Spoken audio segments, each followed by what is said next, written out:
¿Te imaginas vivir en una época en la que la iglesia estaba en plena reforma y enfrentaba una gran oposición? Ese fue el contexto en el que vivió San Fidel, un gran sacerdote franciscano que se destacó por su valentía y compromiso en la defensa de la fe católica. En este video te contaré su historia y cómo su testimonio sigue inspirando a muchos católicos hoy en día. No te lo pierdas. Bendiciones y bienvenidos todos ustedes a este canal de YouTube donde juntos navegaremos nuestro hermoso mundo de la fe católica. Soy Ángel Jesús López, un laico apasionado por aprender y compartir lo que sé sobre nuestra bella religión. En este espacio encontrarás contenido educativo sobre la fe católica desde la historia y la tradición hasta las enseñanzas más actuales. Aquí nadie sabe todo, así que siéntete libre de preguntar, comentar y compartir tus propias experiencias, conocimientos o hacer alguna pregunta. Acompáñame en esa aventura de fe y aprendizaje. Suscríbete a mi canal y no te pierdas ningún video. Juntos descubriremos todo lo que la fe católica tiene para ofrecer. Y para comenzar, recemos juntos el Padre Nuestro en latín. Pater nostro, qui es in celi, sanctificetur nomen tuum, adveniat regnum tuum, fiat voluntas tua sicut in cielo et in terra. Panem nostrum quotidianum da nobis hodie, et dimitti nobis debita nostra, sicut nos dimittimus debitoribus nostris. Et ne nos inducas in tentationem, sed libra nos a malo. Amén. San Fidel, sacerdote y mártir. Su nombre viene del latín y significa aquel que es digno de confianza. Nació en Sigmaringen, Alemania, el año 1577.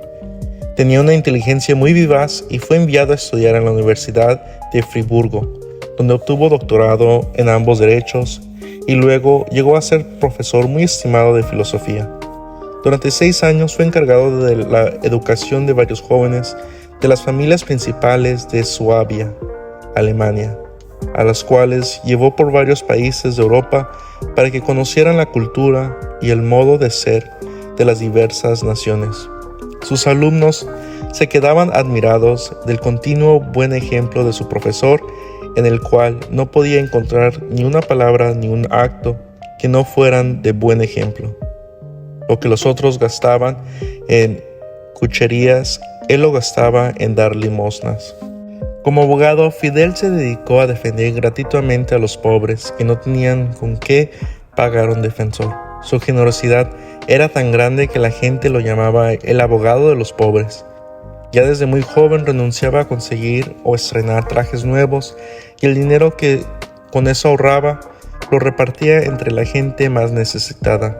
Jamás en su vida de estudiante ni en sus años de profesional tomó licor y nadie lo vio en reuniones mundanas o que ofrecieran peligros para la virtud.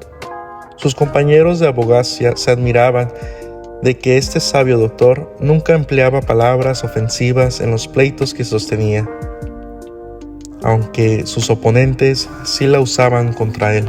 En una ocasión, el abogado contrario en un pleito legal le ofreció en secreto una gran cantidad de dinero, con tal de que arreglaran los dos en privado y se le diera la victoria al rico, que había cometido la injusticia.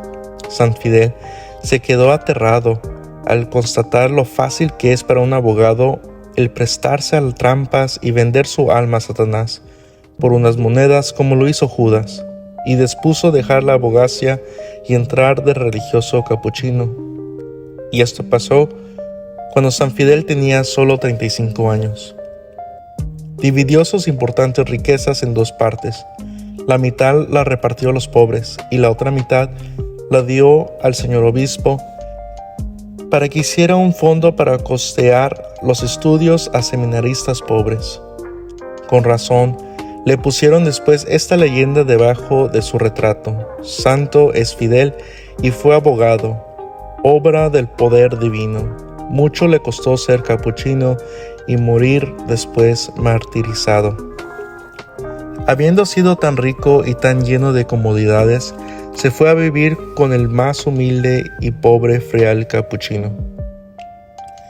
Le pedía constantemente a Dios que lo librara de la tibieza, ese vicio que lo hace a uno vivir sin fervor, ni frío ni caliente, descuidando en sus deberes religiosos y flojo para hacer obras buenas.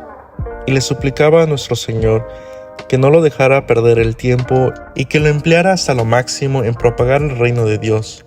Le gustaba repetir la famosa frase de San Bernardo: sería una gran vergüenza que, habiendo sido coronado de espinos mi capitán Jesucristo, yo, que soy su soldado, viviera entre comodidades y sin hacer sacrificios. En Friburgo consiguió la conversión de muchos protestantes, y la gente se quedó admirada cuando llegó la peste de la cólera, pues se dedicaba de día y de noche a asistir gratuitamente a todos los enfermos que él podía.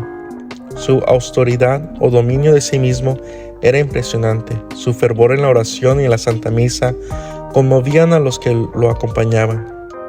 La gente veía en su persona una superioridad interior que les impresionaba. Su predicación conseguía grandes frutos porque era sencilla, clara, fácil, práctica, suave y amable, pero acompañada por la unción o fuerza de conmover que proviene de quien antes de predicar reza mucho por sus oyentes y después de la predicación sigue orando por ellos. Era tal el atractivo de sus sermones que hasta los mismos herejes iban a escucharlo. Pero este atractivo fue el que llenó de envidia y rabia a sus opositores y los llevó a escogerlo a él entre todos los compañeros de misión para martirizarlo. Hay algo que a los santos les falla de manera impresionante, es la prudencia simplemente humana, es decir, ese andar haciendo cálculos para no excederse en desgastarse por el reino de Dios. Los santos no se miden, ellos se enamoran de Cristo y de su religión, y no andan dedicándose a medirse, sino que se entregan completamente y totalmente a la misión que Dios les ha confiado. Y esto le sucedió a Fidel. Cada poco le llegaban tarjetas como esta: recuerda que estás predicando en tierras donde hay muchos protestantes, evangélicos, calvinistas y demás herejes. No hables tan claro en favor de la religión católica si es que quieres seguir comiendo tranquilamente su sopa entre nosotros. Pero él seguía incansable enseñando el catecismo católico y previniendo a sus oyentes contra el peligro de las sectas de evangélicos y demás protestantes. Tenía que prevenir a sus ovejas contra los lobos que acaban con las devociones católicas. Al saber en Roma los grandes éxitos del padre Fidel, que con sus predicaciones convertía a tantos protestantes, lo nombraron jefe de un grupo de misioneros que tenían que ir a predicar en Suecia, nido terrible de protestantes calvinistas. Lo enviaba la Sagrada Congregación para la propagación de la fe. En la ceremonia con la cual lo despedían solemnemente al empezar su viaje hacia Suecia, Fidel dijo en un sermón: presiento que voy a ser asesinado, pero si me matan, aceptaré con alegría la muerte por amor a Jesucristo, y la consideré como una enorme gracia y una preferencia de nuestro Señor. Pocos días antes de ser martirizado, al escribir una carta a su lejano superior, terminaba así su escrito: su amigo Fidel, que muy pronto será pasto de gusanos. Al llegar a Suecia empezó a oír rumores de que se planeaba asesinarlo, porque los protestantes tenían gran temor de que muchos de sus adeptos se pasaran al catolicismo al oírlo predicar.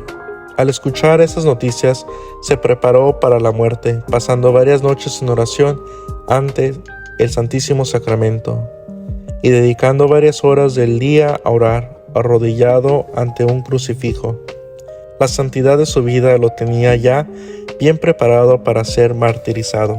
El domingo 24 de abril se levantó muy temprano, se confesó y después de rezar varios salmos se fue al templo de Civis, donde un numeroso grupo de protestantes se había reunido con el pretexto de que querían escucharlo, pero con el fin de acabar con él.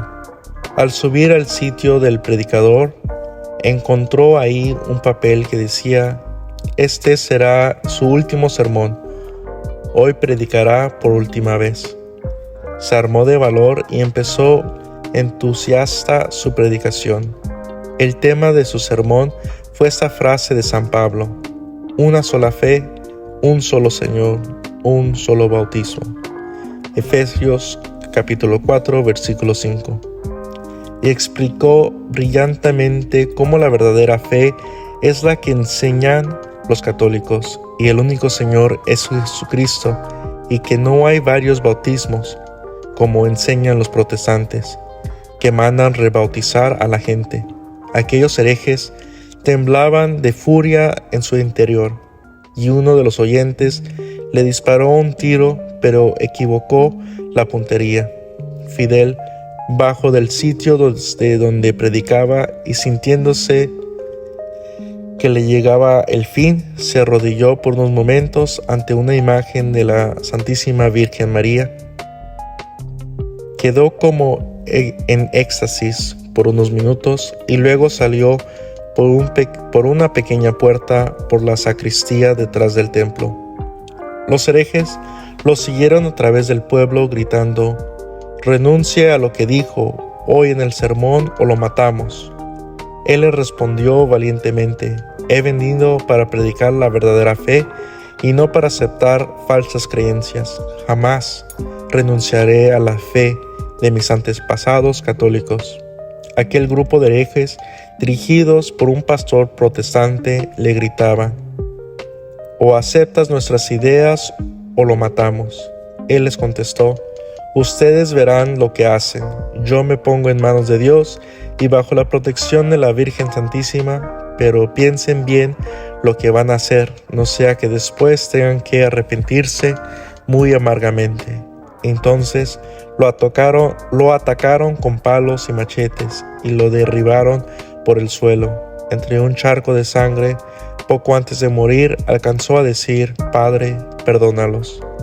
Bueno, esa es la impresionante historia de San Fidel. Como vemos que él no tenía miedo de no dialogar con los protestantes, sino corregir a los protestantes, hablar con firmeza las verdades de la Santa Iglesia Católica y enseñando la fe que siempre se ha enseñado, no con tibieza, sino con firmeza. Haremos una pequeña oración a él. San Fidel mártir, te encomendamos nuestros países tan plagados de ideas ajenas al Evangelio, que le van quitando la devoción a nuestra gente y la van llevando al indiferentismo y a la herejía. Haz que a ejemplo tuyo se levanten por todas partes apóstoles católicos valerosos, valientes y santos, que prevengan al pueblo y no lo dejen caer en las garras de los lobos que asaltan al verdadero rebaño del Señor. Por Cristo nuestro Señor. Amén. San Fidel, ruega por nosotros.